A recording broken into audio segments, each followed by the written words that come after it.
नमस्कार, मैं Vishnu Shankar. Defence news के इस तीसरे सेगमेंट में आपका स्वागत है। हमारे साथ आज भी हैं TV9 भारतवर्ष के डिफेंस कॉरेस्पॉन्डेंट सुमित चौधरी। सुमित, आपका स्वागत है। बहुत शुक्रिया विष्णु जी। आज हम बात करेंगे टू फ्रंट वॉर के बारे में। सुमित, सबसे पहला सवाल जाहिर सा सवाल है, टू फ्रंट वॉर होता क्या है? देखिए, टू फ्रंट वॉर का मतलब है कि जब आपकी सीमाओं में दो तरफ से दुश्मन घुस आए, और दुश्मन एक नहीं दो हो, यानी आपके जो दुश्मन है वो टू फ्रंट वॉर के ऊपर आपके लिए मुश्किलें पैदा करना शुरू कर दे। और ये बहुत मुश्किल इसलिए होता है क्योंकि जब आपको दो दुश्मनों के साथ एक साथ लड़ना होता है, उनकी क्षमताओं के बारे में, उनकी कमजोरियों के बारे में, उनके अटैक के बारे में आपको बहुत कुछ पहले से पता होना चाहिए, क्योंकि टू फ्रंट वॉर या टू फ्रंट वॉर सिनेरियो बहुत मुश्किल होता है किसी भी देश को झेलना या उसको अटैक को डिफेंस कर पाना। विष्णु जी। तो हमें सबसे ज़्यादा खतरा भारत को माने चीन और पाकिस्तान से है। बिल्कुल। और उनकी मिली भगत से ही ऐसा हो पाएगा। वर्ल्ड वॉर के ज़माने में 2 बार मल्टी फ्रंट वॉर्स हुए थे। हमें टू फ्रंट वॉर के से हो सकता है 2-4 होना पड़े। तो ये सिर्फ थ्योरेटिकल कॉन्सेप्ट है मॉडर्न वॉरफेयर में, या वास्तविकता में ऐसा हो सकता है? देखिए, इसकी पॉसिबिलिटी बहुत ज़्यादा प्रबल है, बहुत ज़्यादा बड़ी है। वो इसलिए क्योंकि टू फ्रंट वॉर सिनेरियो कोई अभी का कॉन्सेप्ट या अभी की टर्म नहीं है।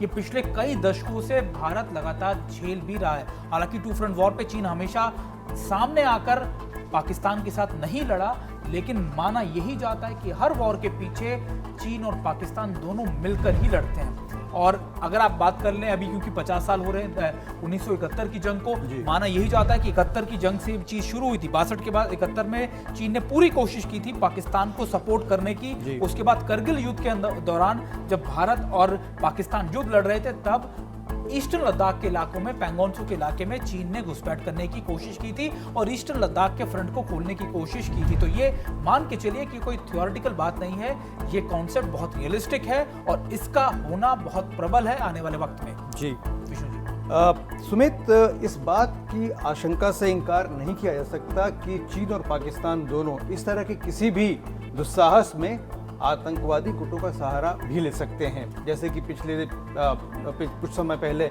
जुलाई अगस्त में खबर आई थी कि अल बद्र जैसे संगठनों के साथ चीन का राब्ता कायम हो चुका था। तो इस बात की कितनी आशंका है कि आतंकवादी गुट भी इस तरह की मुहिम में चीन और पाकिस्तान के साथ शामिल हो सकते हैं? इसकी पॉसिबिलिटी पैदा हो चुकी है और ऑन ग्राउंड पर है। और जब हम टू फ्रंट वॉर की बात कर रहे हैं तो इसको अगर आप आधा फ्रंट और जोड़ लीजिए, यानी 2.5 फ्रंट, क्योंकि 2 फ्रंट तो आपके चीन और पाकिस्तान और 1 फ्रंट कश्मीर में है आतंकवाद। और ये इसके प्रमाण ना सिर्फ भारत ने आतंकवादी गतिविधियों के दौरान इंटरनेशनल प्लेटफॉर्म पर रखे, बल्कि खुद पाकिस्तान और चीन को भी दिए कि देखिए ये आतंकियों को पूरी तरीके से सपोर्ट आपकी एजेंसीज कर रही हैं। यहाँ तक कि अगर आप भारत के जो नॉर्थ ईस्ट के जो बॉर्डर्स हैं उस पर जो इंसर्जेंट्स हैं या फिर मिलिटेंट्स हैं, उनको भी सपोर्ट करने का काम चीन की तरफ से किया जाता है और रोहिंग्यास को म्यांमार के अंदर ट्रेनिंग दी जाती है। तो ये विष्णु जी, ये कॉन्सेप्ट भी बहुत रियलिस्टिक है और ये मान के चलिए कि भारत इन 2.5 फ्रंट के लिए तैयार है और लगातार इसी को लेकर कई बड़े चेंजेस भी इस समय डिफेंस सेक्टर में या फिर डिफेंस सेटअप में, सिस्टम में किए जा रहे हैं। विष्णु जी, तो ये बताइए कि जो वॉर गेम्स वगैरह भारतीय सेनाएं करती रहती हैं, तीनों अंग जो हैं उनके, तो इसमें क्या माना जाता है? पूरे बॉर्डर पर तो जाहिर है एक साथ लड़ाई शुरू नहीं होगी। कौन कौन सी ऐसी जगहें हैं जहां सबसे ज़्यादा इस तरह के संघर्ष के शुरू होने का खतरा है? देखिए, संघर्ष कहते हैं कि युद्ध के मैदान में surprise is the best element. आप जब अपने दुश्मन को सरप्राइज करते हैं तो उससे बड़ा हथियार आपके पास कुछ नहीं होता।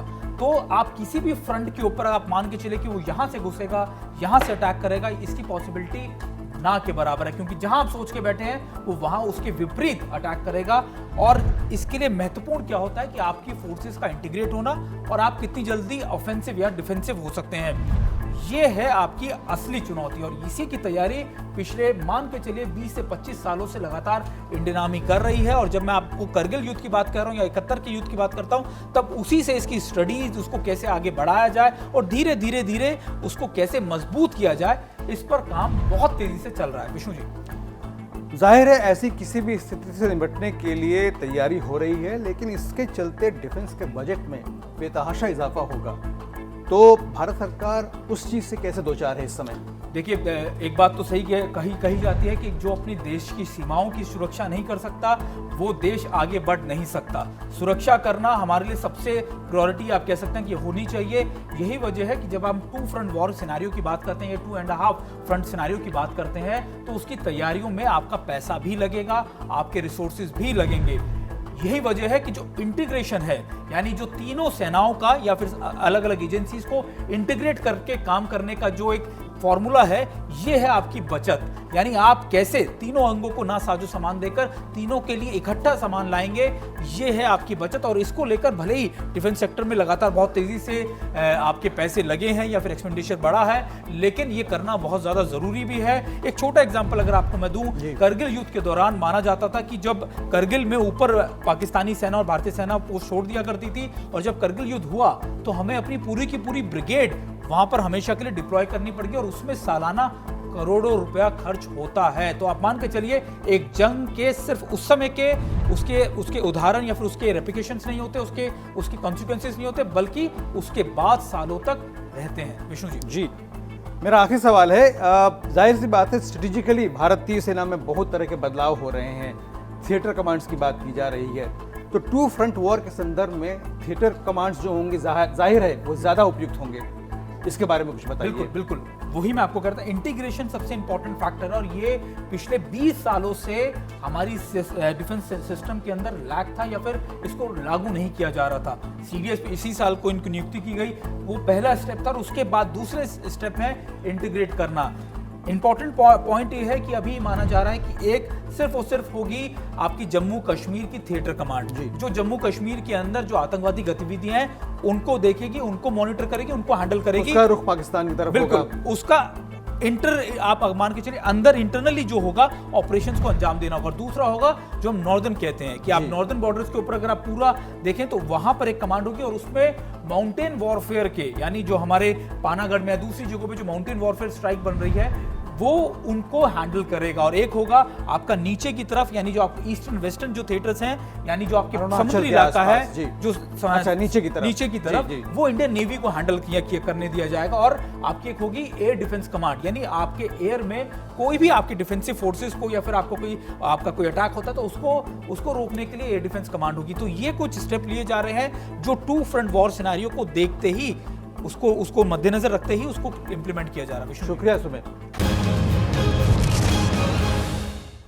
1947 के बाद आज़ादी के करीबन 20 साल के लगभग बाद एक बार फिर भारतीय सेना और पाकिस्तानी सेना बॉर्डर पर आमने सामने खड़ी थी। 1965 वो साल था जब भारत और पाकिस्तान के बीच एक बार फिर जंग लड़ी गई। दरअसल इसकी कोशिश पाकिस्तान ने इसलिए की क्योंकि पाकिस्तान को यह साल एक गोल्डन चांस के तौर पर नजर आने लगा।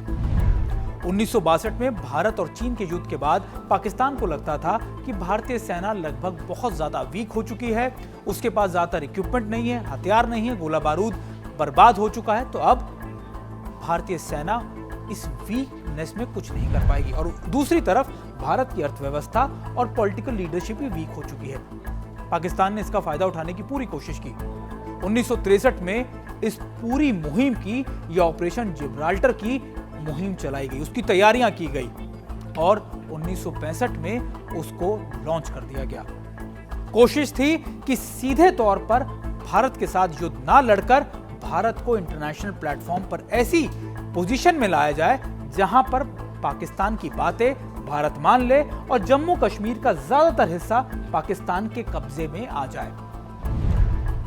पाकिस्तान की सेना के सोल्जर्स को सिविल कपड़ों के अंदर कश्मीर में भेजा गया। करीबन 20 से 30 हजार पाकिस्तानी सैनिक भारत के इलाकों में यानी जम्मू कश्मीर के इलाकों में घुस बैठे। इस बात की सारी चीजें भारत को पता लग चुकी थी। अगस्त महीने के बाद चीजें बहुत ज्यादा गर्म होनी शुरू हो गई। भारतीय सेना अब ऑफेंसिव रोल में आ चुकी थी। ऑपरेशन चलाया गया कि इनको ना सिर्फ बाहर खदेड़ा जा सके बल्कि अपनी सीमाओं की सुरक्षा भी की जा सके। इसके बाद सितंबर आते आते 1 तारीख के बाद अखनूर सेक्टर में जो जम्मू कश्मीर या जम्मू से सेक्टर का पड़ता है उसमें भारतीय सेना के सामने ठीक पाकिस्तान सेना अपने टैंक और दूसरी साजो सामान लेकर पहुंच गई। युद्ध शुरू हो चुका था। भारत और पाकिस्तान के बीच में ये दूसरा जंग थी जो दोनों देशों ने लड़ी और जम्मू कश्मीर मुख्य मुद्दा था। लेकिन पाकिस्तान की स्ट्रेटेजी इसके पीछे बहुत क्लियर थी। क्लियर इसलिए क्योंकि पाकिस्तान पहले से मान के चला था कि उसको ये जंग ज्यादा लंबी नहीं लड़नी और उसको सिर्फ भारत को इंटरनेशनल प्लेटफॉर्म पर लाकर बातचीत में इतना माइल्ड कर देना है, इतना नेगोशिएशन पे ला देना है ताकि वो अपनी सारी जरूरतें या फिर अपनी साजो सामान या फिर अपनी शर्तों को भारत से मनवा सके। उस समय पाकिस्तान के पास अमेरिका का भी साथ था और उसकी इंटरनेशनल पोजीशन बहुत ज्यादा स्ट्रांग थी। लेकिन फिर भी भारतीय सेना ने न सिर्फ उनको खदेड़ा बल्कि कई सैनिक, करीबन जो ऑफिशियल अकाउंट बताया जाता है वो करीबन 6000 पाकिस्तानी सैनिक उस समय मारे गए थे। इसको सेकेंड वर्ल्ड वॉर के बाद सबसे बड़ा टैंक की जंग के तौर पर भी देखा जाता है क्योंकि पाकिस्तान के बहुत ज्यादा टैंक, करीबन 400 से 500 टैंक्स बर्बाद कर दिए गए थे और रेशो था 6:1, यानी 6 पाकिस्तान के और 1 हमारा। लेकिन कहते हैं ना कि हौसलों के सामने बड़े से बड़ी चट्टान नीचे झुक जाती है या फिर टूट जाती है।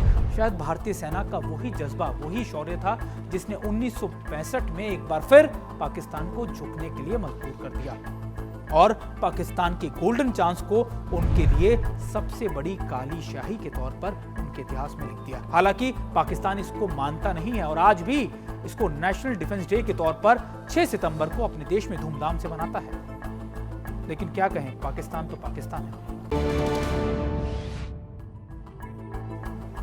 भारतीय नौसेना भारत की तीनों अंगों में सबसे पुरानी मानी जाती है। हालांकि इसका उदय या फिर इसको लाया तो ब्रिटिश आर्मी के या फिर ब्रिटिश मर्चेंट शिप्स की सुरक्षा के लिए था, लेकिन धीरे धीरे इसने अपना स्वरूप लिया और 1947 के बाद भारतीय नौसेना अपनी सही रूपरेखा में आई।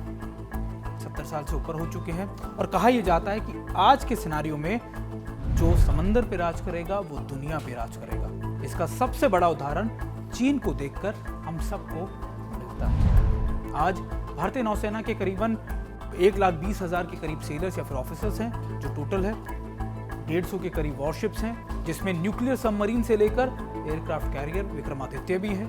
कई सबमरीन्स हैं।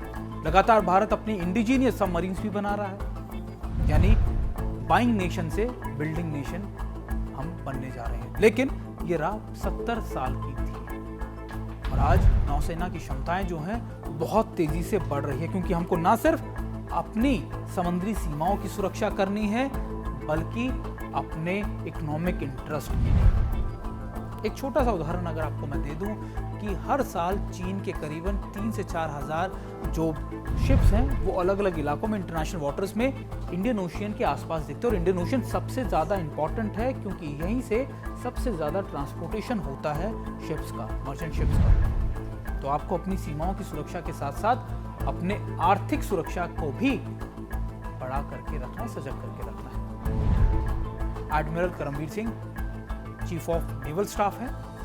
काफ़ी लंबे समय तक उन्होंने भारतीय नौसेना के अंदर अपनी योगदान दिया है और बहुत लंबे समय से काम भी कर रहे हैं। और आज के समय में भारत की नौसेना के पास अपने 300 फाइटर एयरक्राफ्ट भी हैं। आप इसमें फाइटर्स भी हैं, ट्रांसपोर्टर्स भी हैं या फिर आप इनको सर्विलेंस एयरक्राफ्ट भी कह सकते हैं जिसे P-8I भी कहा जाता है, जिसका इस्तेमाल हमने डोकलम या दूसरी जगहों में किया। लेकिन इम्पॉर्टेंट ये है कि हमारी नौसेनाओं की क्षमताओं को बढ़ाने के लिए बहुत तेजी से काम किया जा रहा है और ये सिर्फ हमारी समुद्री सीमाओं के लिए नहीं बल्कि हमारे आर्थिक रूप से विकास करने के लिए भी बहुत ज़्यादा ज़रूरी है। इसलिए रोल भी बड़ा है और उसमें उसके चैलेंजेस भी बहुत बड़े हैं।